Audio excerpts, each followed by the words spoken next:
Welcome to Green Door Gourmet. My name is Richard Jones and I'll be showing you how to prepare one of our Glendale Farms chickens. They're sweet, free-range and pastured chickens, and so they get a variety of foods to eat. They are usually a little smaller than a commercial chicken, and it's best to brine them first, and so on the website I have brining recipes that work well for a turkey and duck as well. So the first thing, once you've removed your turkey from the brine, is to pat it dry all over with a paper towel, and this enhances the skin to crisp up when it's nice and dry. So just pat it dry all over, and as well as inside the cavity.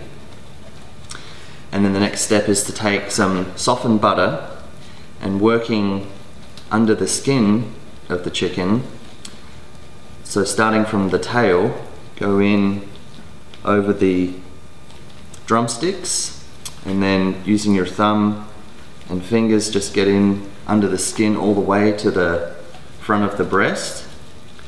Sometimes there's some sinew that is connected at the back, but if you're just gentle and then just gradually push your hand in there like so, you'll find that that skin comes away from the meat underneath.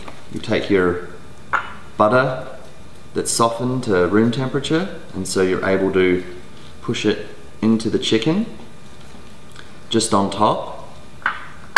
Don't have to be too fussy about how much you put in there, as long as you've got a good amount over the top of each of the cuts, being the breast most importantly, and also the drumsticks. As this cooks, the butter will melt down and over the whole chicken, and so for a medium whole chicken I've used about 1/4 cup of butter. Get the chicken from, instead of just falling open as it cooks, is to truss it up. And so an easy way to do this without tying the whole chicken is to simply take the wing tips and place them behind the drumette of the chicken on both sides, and tuck those wing tips in so that they create a base for the chicken to roast on. And then bringing the drumsticks together across the cavity at the back, and you can either tie them together with some cooking twine, or I like to use a reusable silicone rubber band. Once, twice, and 3 times. Once you have your chicken trussed up, you can see it's looking nice and tight and together. Then you can add some seasoning. Here I've got some sea salt with rosemary, basil, garlic, and black pepper. And as the skin crisps up, because it's nice and dry and the butter underneath creates the base, you'll find that the seasoning will add a lot of crispness to the skin as well with the salt, and add a delicious flavor to the skin.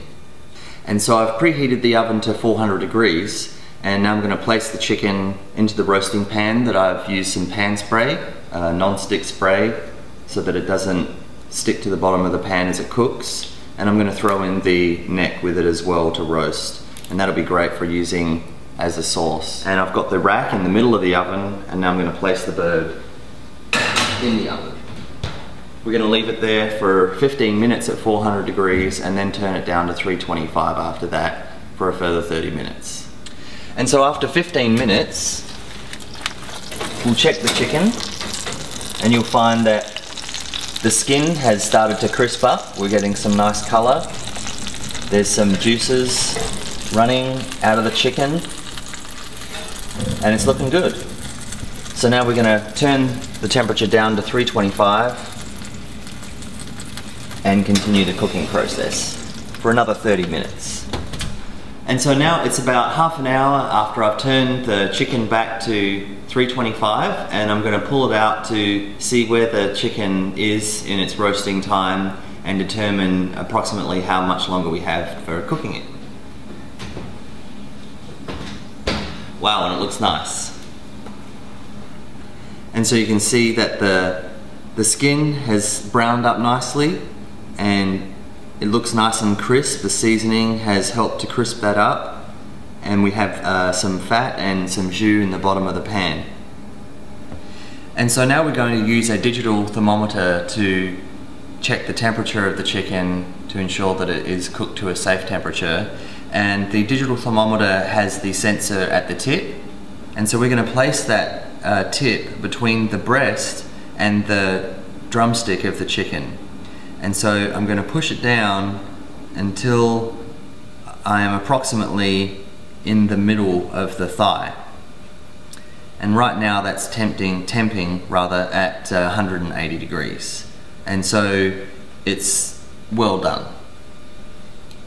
The chicken has to be cooked to a minimum of 165 degrees. And the reason we temp it at the thigh is because that takes a little longer to cook than the breast.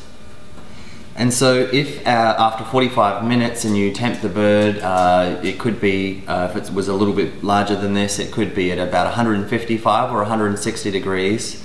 But the skin is looking brown enough. What you can do is take a square of foil and fold it in half to make a triangle so that the shiny side is on the outside, and then simply put that over your bird with one end over the head end of your bird and then the other ends over the legs, and that will just sit nice and tight over the bird and prevent the skin from getting any browner, but then the heat to still cook the chicken inside. As my bird is now at a suitable temperature, I'm basically going to leave this foil over it and then let it rest. The resting allows the muscles to relax from the cooking process and actually reabsorb some of the liquid and maintain a flavorful and juicy bird. And so we're going to let it rest for about 15 minutes for a whole bird, and after that time we'll show you how to carve it.